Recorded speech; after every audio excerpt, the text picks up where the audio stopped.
Hello, I am Preeti Baser. Today I am going to deliver the introductory session on .NET Framework. As we know that if you want to learn about any new technology or any programming language, we need to understand its architecture.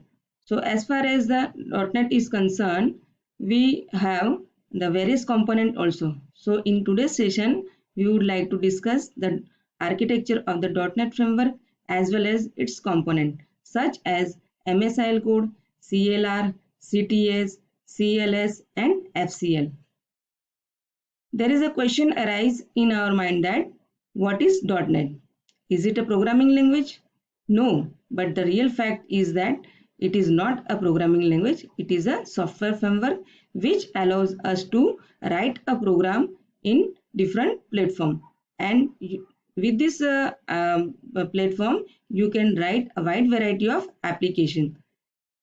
So before going ahead, let us look at the history of the .NET framework. As we know that the .NET is a software framework which allows us to develop the various kind of application such as web-based application, Windows-based application, console-based application, web forms, and many more. Basically, it was started by the Microsoft in 1990. So the first version of the this framework have been introduced in 2000. The subsequent version have been introduced in respective year. As you can see, the version 2.0, 3.0, 3.5 have been introduced.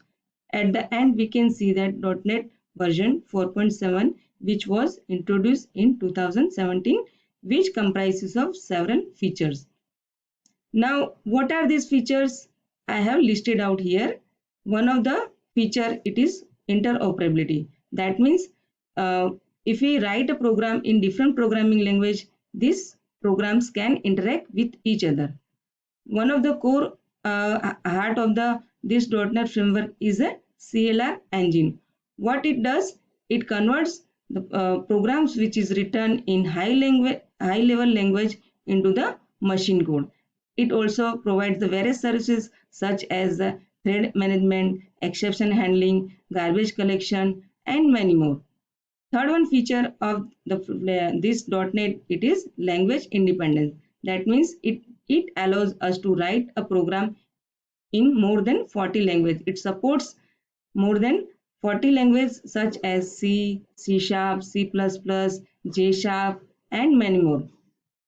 Along with it provides the standard sets of library through which we can create the wide variety of applications for various platforms such as we can create the application for the desktop, laptop, on mobile base as well as the smartphone devices. And once this application have been created, it provides a very good environment for the deployment. It also supports the object-oriented concept such as polymorphism, encapsulations, and inheritance. It gives the highest security mechanism to your application. Apart from this, the applications which are created in the .NET are more portable. It also supported in the multiple devices. Portability means once the application is created in one machine, it can run on any of the machine. Now, let us look at the architecture of the .NET framework. To understand this architecture, we must be knowing the general architecture of any software framework. In the general architecture, at the bottom level, we have underlying operating system. Above it, we have the execution environment where our application gets run. And above it, we have the standard set of library through which we can create our applications. And above it, we have different varieties of applications such as web application, Windows applications, mobile based application, web services, XML based web services also. So if you compare this architecture with our general architecture, you can see here at the bottom level we have underlying operating system, it is Windows. Above it we have a common language runtime environment, and this common language runtime environment will execute the application which is written in multiple language on a variety of platform.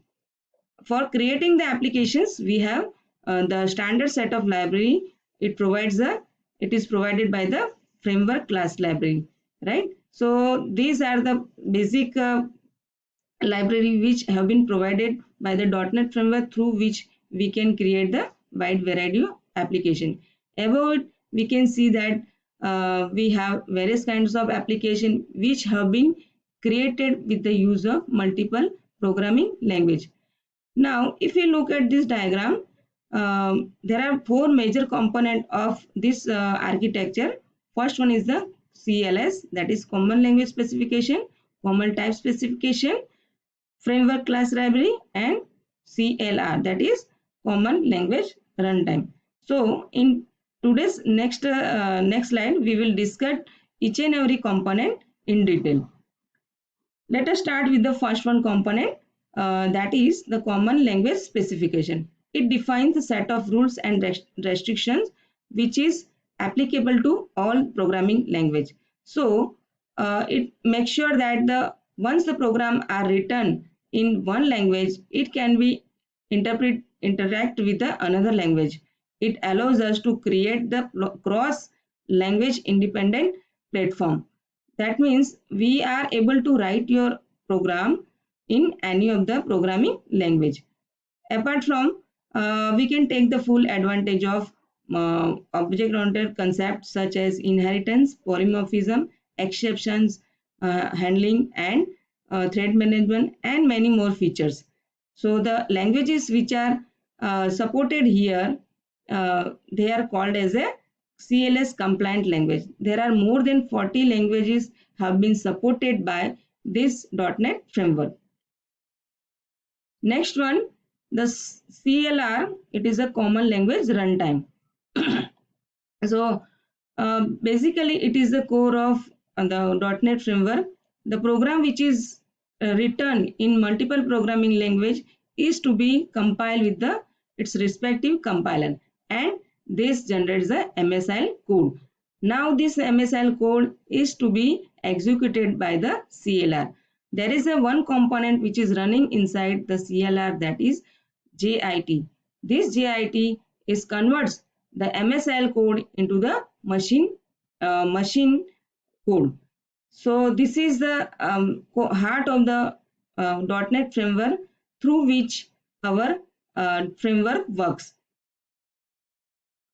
Now this component, CLR component, provides the various services such as thread support, COM marshaller, type checker, exception manager, security engine, debug engine, garbage collector, right? So there are the some of the functions of the CLR component, like thread support provides the thread mechanism in your application. You can write more than one application in your program. Along with, we have exception manager to handle the exception. Security engine provides the security in your code. The garbage collector manages the memory in your applications. So these are the services, these are the functions are provided by this various CLR component. Now one more component of the this .NET framework, that is the Common Type Specification. This Common Type Specification supports the common specification for all the data type. That means if the code which is written in one programming language, it can talk with the code written in another programming language. For example, if we have declared the variable in two different programming language, it is to be converted into the common types. So this allows our application to behave like as a more language independent. It defines how the types are declared and how the code is managed at runtime. It helps the developer to develop the application in different programming language. One of the more important features of the .NET framework, that is the .NET framework class library. As we know that it is you can create the various kind of applications in this .NET framework. There are rich set of libraries available through which we can create this wide variety dynamic application and wide variety of application. There are more than 7,000 classes, interfaces, and its respective methods are available. Through this, we can create the Windows Forms, ASP.NET, Windows Presentation Foundation, WCF, XML base, Edio.NET also, and many more. Now, let us look at the managed code. What is managed code? The managed code is a code which is to be executed by the CLR. The application that are created using a managed code can contain the services of the CLR, such as type checking, security mechanism, automatic garbage collections, thread management, and many more. These CLR services help to provide the platform and language independence to the managed code application. This MSIL code, along with the metadata, describes the attribute, classes, and methods of the code reside in the assembly. The CLR compiles the code which is written in MSIL into the machine code. Let us look at the how your .NET applications work here. We are writing the code in different programming languages such as VB.NET, C#, JavaScript. These applications are compiled with the specific compiler, right? So the output of this compilation process is MSIL code plus metadata, and this metadata contains the information about where your MSIL code locates. So using this metadata information, we can guide the JIT compiler to locate that code and to execute that code and only. Once the MSIL code is generated, JIT compiler will execute the MSIL code on respective platform. That means it converts the MSIL code into the native code, which is machine understandable form. So I hope you must have understood my lecture. Thank you so much.